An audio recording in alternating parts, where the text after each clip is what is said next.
Sir, nandito na yung sasakyan mo. Ito. Binababa na po natin, kasalukuyan binababa. Dito po ito sa Limery Branch. Dito po tayo ngayon. Blinking din na naman ang problema ng automatic transmission ito. So, itong linggo na to, mukhang marami-rami sila na blinking D. Lagi kasi yan ang sakit ng Montero, blinking D. So, pababa tayo ngayon.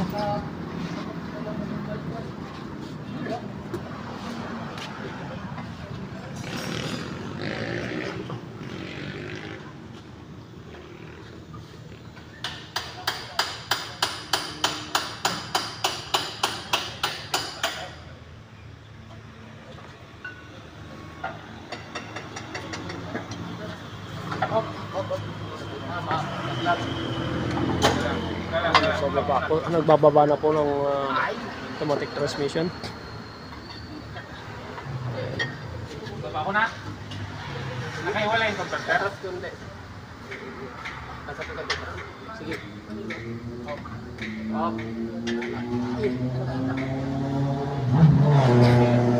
Malaki pong transmission po nito, kaya ingat po pagbaba. Ayan, nagbababa na po.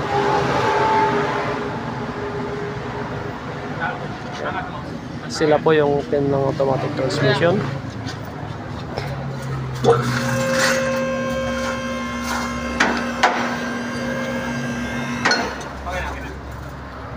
may labas na po.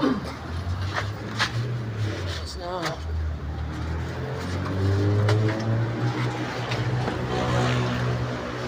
Ayan na po, nailabas na natin yung automatic transmission.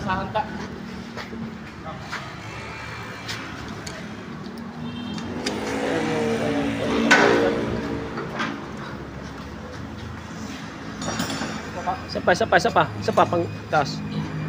Dito, kabila.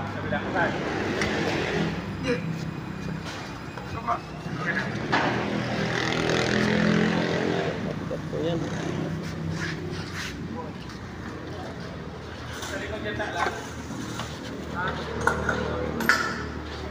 Ayan, nilalabas na yung torque converter. So, yun po siya. Ito lang laman. Walang laman po. Try na. Diretso natin yan sa operating room.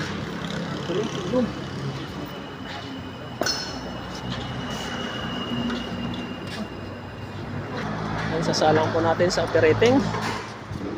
Ayan, sa operating. Ayan, andito na po. Kararating lang po sa operating room. So, atin pong isasalang ngayon ay ang transmission ng automatic transmission ng Montero Sports na 2010 ba ito? 2010 model. So, ayan, blinking din na naman.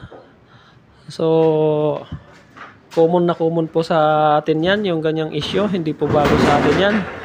In fact, sa loob ng isang linggo, hindi lang siguro 5 ang ating ginagawa nito. May kasabayan din po ito. Pero nauna na yung isa na ibigay na kanina. Ngayong araw lang. So, okay. Let's go.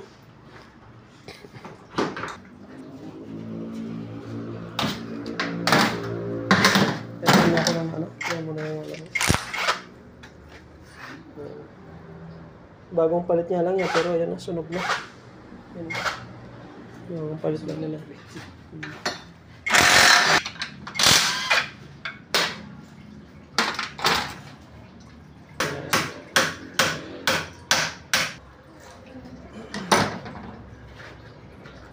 Tingnan niya dyan kung maraming aribaba.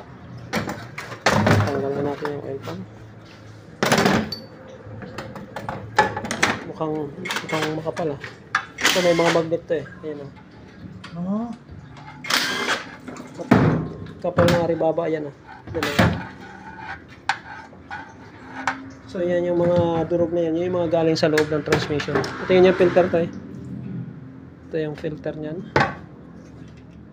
Ayan, cotton. So, disposable po tayo dito. So, magre-replace talaga tayo nito.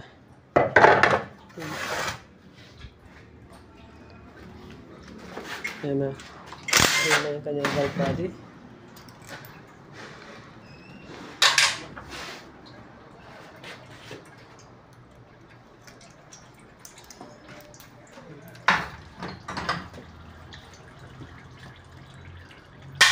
may lalabas na yung valve body.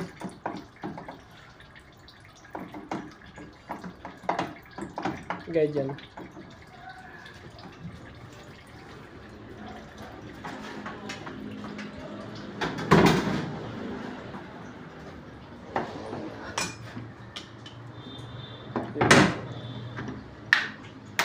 May labas na yung valve body. So ito yung valve body niyan. Ito yung mga solenoid, shift solenoid, 1, 2, 3, 4, and 5. So ayan. Lahat po yan ay susuriin po natin yan dahil po nag-wibbling po yung kanyang D. So kailangan po natin yan i-calibrate at syempre itong valve body niya mismo kakalibrate po natin yan. Kaya yan. Yan, kung mapapansin po ninyo, puro valve po ang laman nito. Mga valve. Pag umandar yung solenoid, pag bumomba yan, tsaka palang bubomba yung valve sa loob. Tutulak ng pressure. So ganun din po yan sa kabilaan po yan. Tingnan lang sana walang busted dito. So, ganun po yan.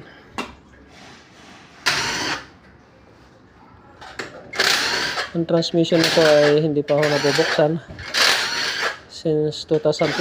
So, 2000. Napakahaba. Haba ng kanyang ano.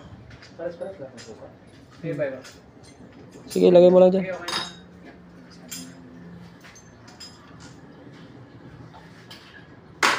So, ganyan po siya. Hindi pa nabubuksan. First time dito sa Global Pinoy. First time ito nabuksan dito.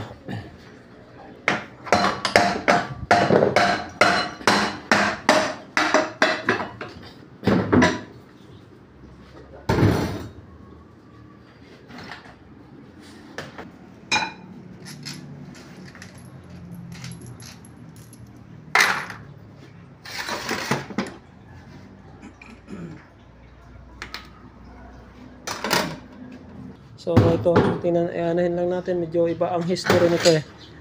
Dito sa puwitan, masasabi ko dito, standard pa. Dito sa front, nabuksan na. So maaring hindi din nila na full rebuild or remedyo ang ginawa o whatever, or di nila kayang tanggalin. So in so many reason, hindi po natin alam. Isa lang ang malinaw, yung harapan ay nabuksan, pero yung likuran ay hindi. So, yun muna. Tingnan natin kung ano yung mga na-damage dito. Ayan.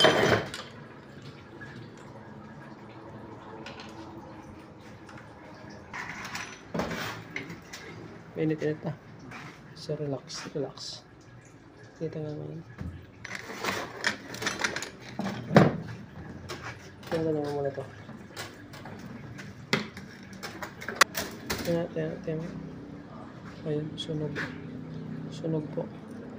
Pero pa? Ayun pa, sa ilalim ito pa. Ilalim. Sama mo dito.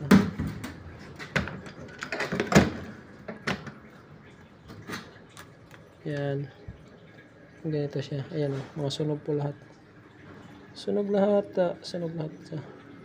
Meron pa silang washer. Nag-washer pa sila rito. Kaya ayan o. bukas na talaga. Nabuksan na. Nalagyan pa nilang washer. So, ito remedyo, mga pinagagawa nila. Pansinin po natin maigi yung inyo pong mga plates, metal plates ay sunog na rin po. So, sunog po siya. Malabo ang camera. Mas malabo pa sa mata ko. Sige.